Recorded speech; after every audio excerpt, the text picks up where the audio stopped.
somebody, Richie, who has a disease. And but it's an interesting disease he has. He has a disease of alcoholism. And he came to me, you know, and he told me, and I like to look, I'm the kind of guy who likes to look at the bright side of things, you know. So I told him, I said, Richie, it's true that you have a disease and everything, but I think you got the best one.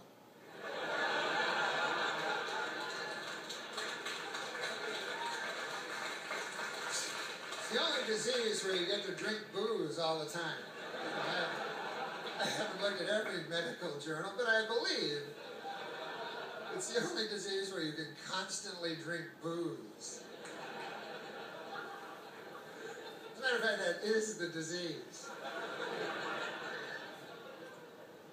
You know, and I don't think Richie would think of you got to say, like, I don't think Richie would go to my Uncle Bert, go, hey, I understand you got bowel cancer. Ah, man, I know how you feel. I drink a lot of booze. Those diseases, they're tough, those diseases, huh, Uncle Bert? Hey, what's your symptoms, Uncle Bert? Well, my bowel, I got blood pouring out of it all the time. I got bowel blood pouring out, gushing out of my bowel, almost nonstop. And I got searing, clawing pains, ripping, tearing, you know, mind-screeching bowel pains. And they're combined with aching, dull, soul-deadening bowel pain.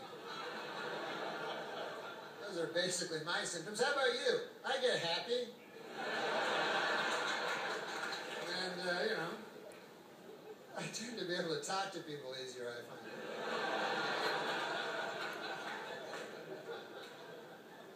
Sometimes I will meet a lady at a bar, got the same disease as I do, and I'll fuck her.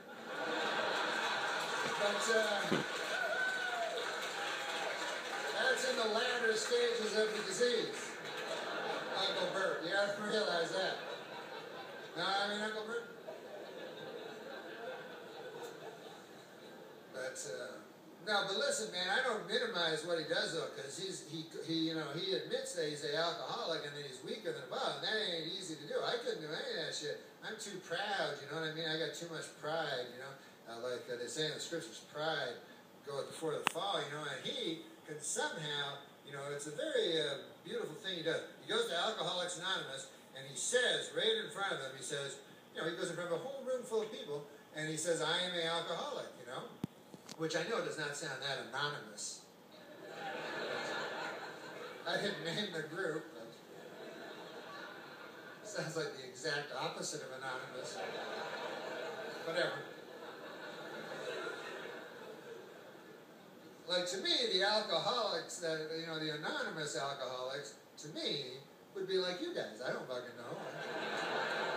I can't tell, you know? But once you tell a whole church basement full of people, your cover's pretty well blown. But anyways, it still requires a lot of...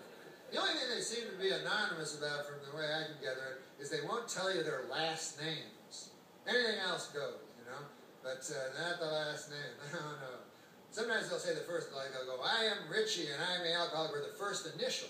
They'll say, my name is Richie K and I am an alcoholic. Then anything goes. They're like, one time I remember I was under the influence of the demon rum, and by God, I started punching my newborn in the face.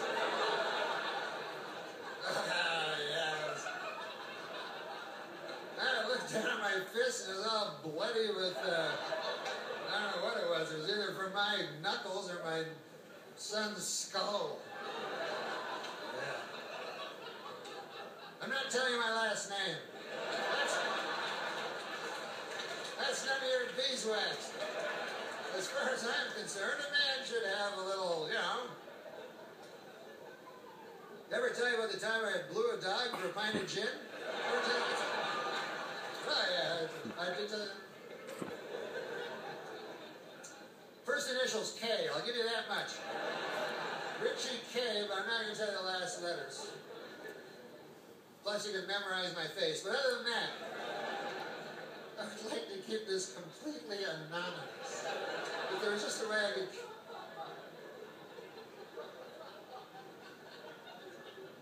And what better way to keep a secret when you think about it than tell a room full of drunks? That's not going any place, you know? Says the guy has a relapse. Hey, Richie blew a dog for a pint of gin. He told a whole bunch of us.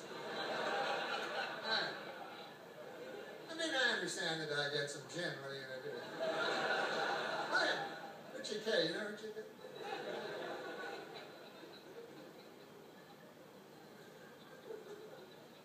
But I don't drink myself, you know. It's not because I'm no big guy. I'm just afraid. You know, I fear everything, you know.